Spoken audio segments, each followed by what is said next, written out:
हरे कृष्णा। श्रीमद् भगवद गीता यथारूप अध्याय 2 श्लोक संख्या 67। इंद्रियाणां हि चरतां यन्मनो अनुविद्यते तदस्य हरति प्रज्ञानं वायुर्नावम् इवाम्भसि। जिस प्रकार पानी में तैरती नाव को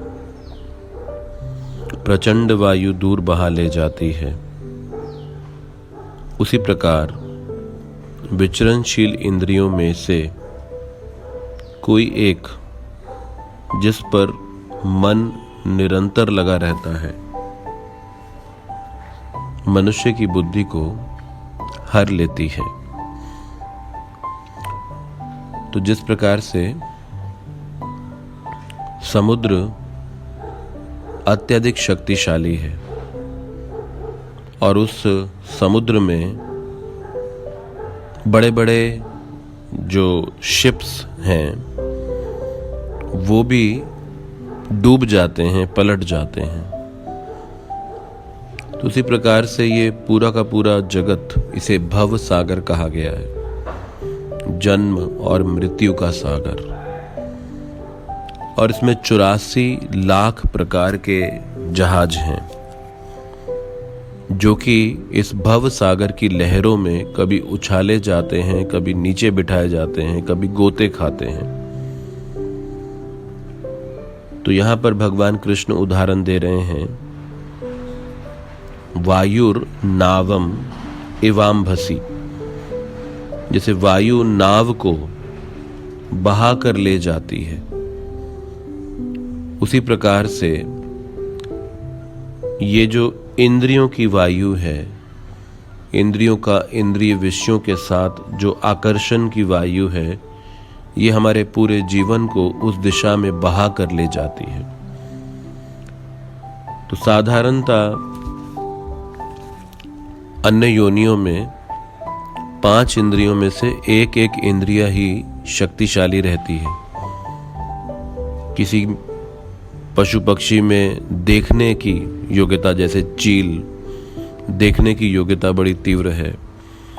या फिर पतंगे को देखें जो अग्नि को देखकर अग्नि से इतना आकर्षित हो जाता है कि अग्नि में ही प्रवेश कर जाता है, तो उसकी देखने की शक्ति उसके विनाश का कारण बन जाती है। हाथी की स्पर्श इंद्रिय बड़ी शक्तिशाली है, तो वो जब सुखद स्पर्श पाने के लिए हथनी का वो शिकारी के द्वारा फंसाया जाता है। कस्तूरी मृग की नासिका सूंघने की शक्ति इतनी तीव्र रहती है कि वो अपनी सुगंध को सूंघने के लिए खोजता खोजता मर जाता है। वो उसकी नाभि से ही कस्तूरी की सुगंध आती है। मृग में कर्ण बड़े तीव्र होते हैं, तो शिकारी बांसुरी बजाकर मृगों को अपनी ओर आकर्षित कर लेते हैं। तो इस प्रकार से अन्य प्राणियों में एक इंद्रिय जो है वही शक्तिशाली है, लेकिन मानव जीवन में पांचों की पांचों इंद्रियां इतनी शक्तिशाली हैं कि अब एक भी विचरणशील इंद्रिय जिस पे मन लग जाए तो बुद्धि को पूरी तरह से हर ले जाती है। तो अगर एक इंद्रिय प्राणियों को बांधने में कामयाब हो रही है, तो फिर 5 की 5 शक्तिशाली इंद्रियों से हम कितना अधिक उसमें लिप्त हो जाते हैं। तो इसीलिए इस संसार के वातावरण को नियंत्रित करना हमारी क्षमता से परे है। हम सिर्फ अपने मन को नियंत्रित करके इन इंद्रियों को थाम सकते हैं, रोक सकते हैं।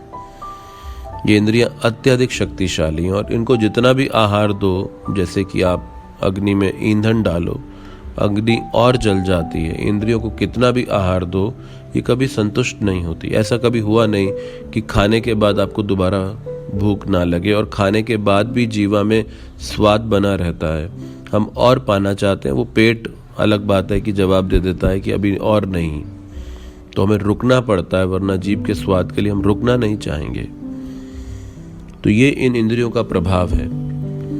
इसीलिए इन इंद्रियों में स्वाभाविक आकर्षण है, लेकिन अगर हम इस मन को कृष्ण भावना में लगाएं, इसको एक पॉजिटिव एंगेजमेंट दें, तो फिर इसे नेगेटिव एंगेजमेंट से परे ले जाया जा सकता है।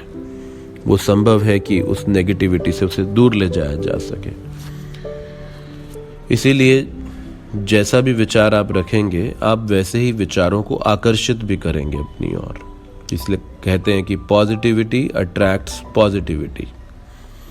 अगर आपकी सकारात्मक सोच है तो वो सकारात्मक विचारों को ही अपनी ओर आकर्षित कर लेगी। तो उसी प्रकार से अगर हमारे मन में इन इंद्रियों को भोगने के विचार हैं तो ऐसे ही विचार एकत्रित होते जाएंगे, और इस मन को अगर हम कृष्ण की सेवा में भी लगाना चाहेंगे तो ऐसे ही विचार फिर आकर्षित होते जाएंगे।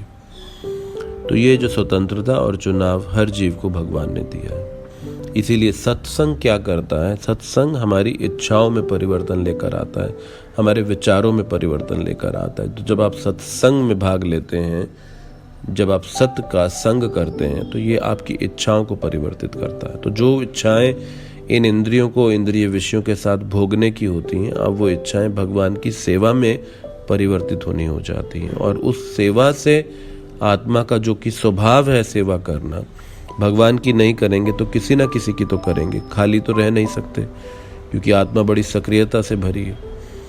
तो वो जो सेवा करने की प्रवृत्ति है वो आत्मा को भगवान के साथ संबंध स्थापित करती है। संसार में भी किसी भी व्यक्ति से आप संबंध स्थापित करते हैं तो सेवा के आधार पर ही करते हैं, किसी की सेवा करते हैं, किसी की सेवा लेते हैं। तो जब वही सेवा की भावना भगवान के साथ संबंध में लगा दी जाए तो वो परम भगवान जो कि इन इंद्रियों के द्वारा जाने भी नहीं जा सकते, वो बंध जाते हैं, वो हृदय में बंध जाते हैं और वो भक्त के साथ संबंध में आ जाते हैं। अन्यथा अगर हम इस शक्ति को मन की, इन इंद्रियों की भगवान की सेवा में ना लगाएं तो फिर निश्चित रूप से इस संसार में अनेक विषय बनाए गए हैं हमें भ्रमित करने के लिए, और एक एक इंद्रिय इतनी शक्तिशाली है कि हमें भ्रमित कर कर हमारे लक्ष्य से व्यथित कर सकती है।